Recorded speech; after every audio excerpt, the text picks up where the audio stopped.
I sell it, I do a background check on the individual, not the gun, the individual. You fill out a 4473. I call that in to the FBI unless you have a concealed handgun license. The FBI does a quick trace in their system to see if you have a criminal history. Now they check for criminal history, they check for mental history, they check to see if you have an outstanding speeding ticket. Basically the criteria that is on there. If you have a warrant out for you for your arrest for past due child support, back payment of taxes, bad check, anything that there can be a warrant issued on, they can check now. And if the FBI says you may proceed, then I can give you that firearm you purchased. And then there's no link, further link. There is no further link in that part. That firearm, they never asked me. Who did I sell? They're not asking me what you're buying. They ask me this question. They get your personal information that you put on that 4473, and they ask me, is this a sale of a long gun or sale of a handgun? And that's it. Or is it a redemption? Because being in the pawn business, they ask me if this is a redemption of a handgun or a long gun. Somebody that's borrowed money on one that's picking it back up because he.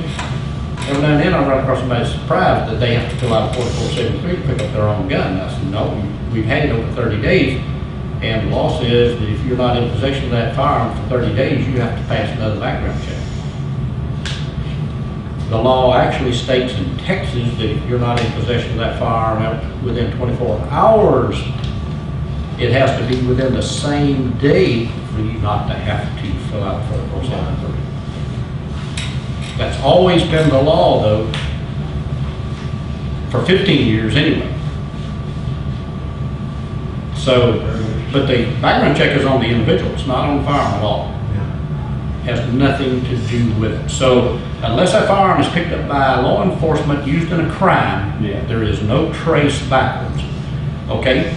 So, somebody committed a crime and this firearm was used in it, then they have the serial number of that firearm. Right. So, they're going to call Colt with that serial number, and Colt's going to say, yes, that firearm was sold to RSR, and then they're going to call RSR, and they're going to say, RSR, you received a Colt from Colt Manufacturing, this and such serial number, and we need to know who you sold it to. And Colt, the RSR is going to say, we sold that firearm to JJ's Pawn Shop, Beaumont, Texas. And then they're going to turn and call me, and they're going to say, we need a trace on a firearm. You purchased it from RSR on this day, this year. They'll give you the day and the year. They'll give you the model of the gun. They'll give you the serial number. And we need a trace on that firearm as soon as you can do it for us. And that means in less than a day. They normally want that in that same day. And we're all computerized, so it's easy for us to do the things that we had, but we have records that go back to 1972, actually to 68 from the previous owner. They didn't keep good records. And sometimes I've spent hours doing a trace through the junk that I accumulated and got from the purchase. But I can put my hands on anything that we've ever done. I can put my hands on it in 5 minutes. 5 minutes or less. Because it's all numbered, it's all computerized, it's all in the numerical order, and all I gotta do is look at the end of that box and I can tell you where it's at. And then we make a photocopy and fax that to Clarksburg, West Virginia to FBI. What the public mainly does not ever understand is that if you're in the firearms business, you're a records keeper. You're just handling guns because you like them.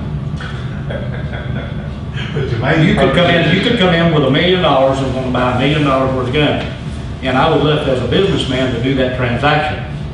But I am prohibited by federal law until the FBI says you can proceed with the purchase.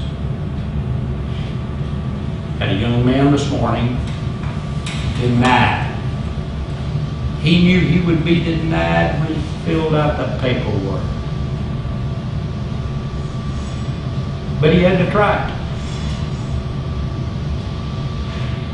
We don't see one very often, but you can almost tell when you do the transaction. They're just different. And I have to ask this question all the time. See, as a private citizen, you can sell a firearm to anyone you want to, but you have some criteria to meet. And here's the criteria. You as an individual cannot sell a firearm to a felon. And my question has always been, can you look at somebody and tell me if he's a felon? I don't know. How do you know? Well, I asked you. He said no. Yeah, But see, all of us old men have learned some things through life that saves us grief and aggravation. And we have quite a few throughout the year that does this. They say, Jim, I want to sell my buddy a firearm. But I've known him a long time, but even at that, I want it done right. Would you do a background check? Absolutely. $25. Bring him in. So he'll bring me his gun and his buyer. And I'll do an in and out through my hardbound books where it shows where that gun came from and who it's going to, and that keeps him clear in the future. If you ever have a firearm stolen, call a report in with a serial number so that you will be clear. And that way they have it on file and on record as to when you called it in that you no longer have possession of the firearm.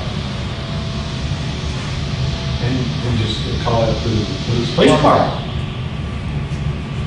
They may not want to take the time to do that, but you said, I need to come down there and do this report, or how do you want it done, but I want to report this firearm stolen.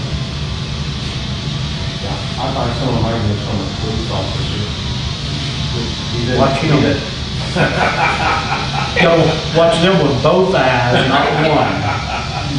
I deal with some of them too. I know this is pretty good. Okay. He's my son. Okay. Watch them with both eyes. That's where I already checked him out. That's where he got it from.